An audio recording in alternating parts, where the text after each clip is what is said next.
Сайн байцгаана уу та бүхэнд олон улсын амьдралаас үйл явдлыг томилог хүргэе. Иран улсын цөмийн байгууламжинд Америкийн нэгдсэн улс цохилт өгсөн. За энэ цохилттой холбогдуулан олон улсын атомын эрчим хүчний агентлагаас мэдээлэл гаргасан байна. За тус мэдээлэл дурдсанаар Иран улсын цөмийн байгууламжинд Америкийн нэгдсэн улс цохилт өгсөний дараах хохирлыг тооцсон бөгөөд энэ хохирлыг тооцсны үндсэн дээр хэдхэн сарын дараа Иран улс дахин уран баяжуулах боломжтой болно. Өөрөөр хэлбэл Иран улс цөмийн бөмбөг үйлдвэрлэх чадвартай ийм улс болно гэдгийг бол тооцож мэдэгдснээр мэдэгдэж байна. За энэ мэдээллийг Америкийн нэгдсэн улсын ерөнхийлөгч Дональд Трамп урьдчилсан мэдээлэлтэд дурдахдаа тус ажиллагаа тун амжилттай болж Ираны цөмийн байгууламжийн үйл ажиллагаа хэдэн 10 жилээр хойшсон гэсэн ийм мэдээллийг өгч байна. За олон улсын атомын энергийн агентлагийн тэргүүн Рафаэль Гроссийн мэдгэтгтээ Иран хэдэн сарын дотор тесрэг бөмбөг үйлдвэрлэх чадвартай ураанаа дахин баяжуулж эхлэх боломжтой гэж мэдгдсэн. За энэ мэдээллийг өнгөрсөн амралтын өдөр өгсөн байна.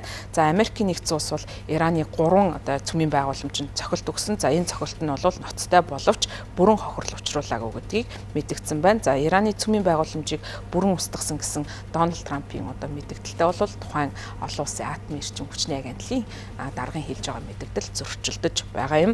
За 6 дугаар сарын 13-нд Израиль улс Ираны цөмийн зэвсэг бүтээхэд ойрхон байна гэж үзэж Иран дахь цөмийн болон цэргийн объект руу цохилт эхэлсэн. За үүний дараа Америкийн нэгдсэн улс тус ажиллагаанд нэгдэж Ираны цөмийн 3 байгууламж болох Фордо, Натанс, Эсфахан нарт бол цохилт өгсөн. За үүнээс хойш бол хохирлын бодит хэмжээ бол тодорхойгүй байна. За Бям гарагт Гроссигийн CBS News мэдэгдэхдээ Тегран хэдэн сарын дотор баяжуулсан урааныг эргүүлэх, үйлдвэрлэх хэд хэдэн центрифуг хийх боломжтой үйлдвэрлэл технологийн чадвар нь хэвээр байгаа.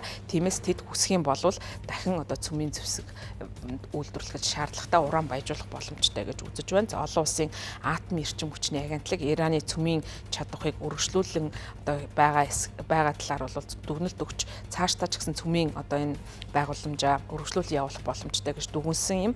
За энэ байгууллагын хувьд бол ийм дүгнэлтийг гаргаж байгаа анхны байгууллага биш. За өнгөрсөн 7 хоногийн ихээр Америкийн нэгдсэн улсын Пентагон дахь батлан хамгаалах тагнуулын газраас бол мэдэгдэхдээ Иранд өгсөн Америкийн цохилт хөтөлбөрийг хэдэн сараар ухрааж магадгүй. За гэхдээ бол ирээдүйн энэ төлөвийн талаар илүү тодорхой мэдээллийг удахгүй харуулна гэж мэдэгдэж байгаа. За үүний эсрэг бас мэдээллийг Америкийн нэгдсэн улсын тагнуулын төв газраас өгсөн. За тагнуулын төв газрын даргын мэдгдснээр Иран улс хэдэн 10 жилээр цөмийн байгууламжийнх нь хохирол учирч хэдэн 10 жилээр тухайн үйл ажиллагаа хөгжүүлэлт нь ухарсан болохыг мэдэгдэж байгаа. За Америкийн нэгдсэн улсын ерөнхийлөгч Дональд Трамп Ираны цөмийн байгууламжийг бүрэн устгасан гэж зарлж түүхэнд хамгийн амжилттай цохилтыг гутаанд оромжлохыг оролдож байна гэж хэвлэл мэдээллийн хэрэгслүүдийг буруутгаж байна. Одоогийн байдлаар Иран, Израиль хоёр тал гал зогсох хэлэлцээнд тохиролцоонд бол хүрээд байгаа. Гэвч тагнуулынхан хэрвээ Иран улс зохих түвшинд хүртэл ураанаа дахиж баяжуулж чадна гэдг нь тогтоох юм бол Ираныг дахин бөмбөгдөх талаар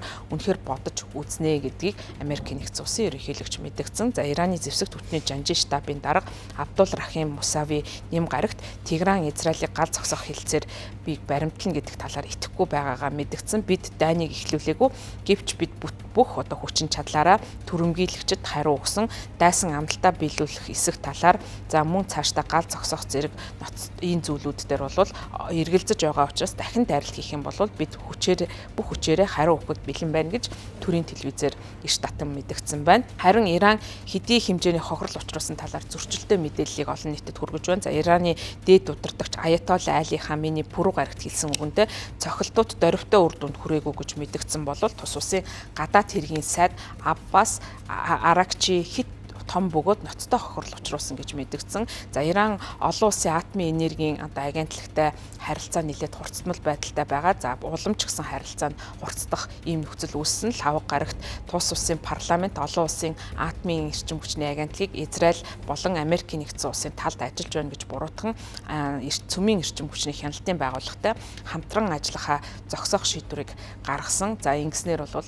харилцаа улам хурцдах төлөвтэй байна. За олон улсын атомын эрчим хүчний агентлаг агентлаг учирсан хохирлын одоо байгууламжийг шалгах ажил дээр хамтран ажиллах хүсэлтийг Иран тавьсан. За Иран үүний хариуд бол ницаасан уг хүсэлтийг. За Баасан гарагт Ираны гадаад хэргийн сайд X хуудсан дээр мэдгтээ Гроссигийн хамгаалалт нэрийдлээр бөмбөгдөлд өртсөн газруудад очихыг шаардаж байгаа нь утгагүй бөгөөд магадгүй муу санаа агуулж байж болзошгүй гэж мэдгдсэн. За өнгөрсөн сард олон улсын атомын эрчим хүчний агентлаг Ираныг цөмсгийг түгээн дэлгэрүүлэхгүй байх үүргээ сүүлийн 20 жил зөрчсөн гэж анх удаа тогтоосон. За үүний дараа Америкийн нэгдсэн улс болон Израиль улс Иран руу халдан давталсан ийм үйлдэлийг хийсэн. Иран улс цөмийн хөтөлбөрөөр инхийн зорилготой гэж олон удаа батлан нотлохыг оролдож байгаа. Өөрөөр хэлбэл тус цөмийн хөтөлбөрийг бий болгож байгаа явдал нь иргэний хэрэгцээнд цөмийн эрчим хүчийг ашиглах зорилготой гэж мэтгсээр ирсэн. За харин Ираны тал олон улсын атомын эрчим хүчний агентлагтай хамтран ажиллахаар татгалцсан ч гэсэн тус агентлагийн тэргүүн Гроссигийн үзэж байгаагаар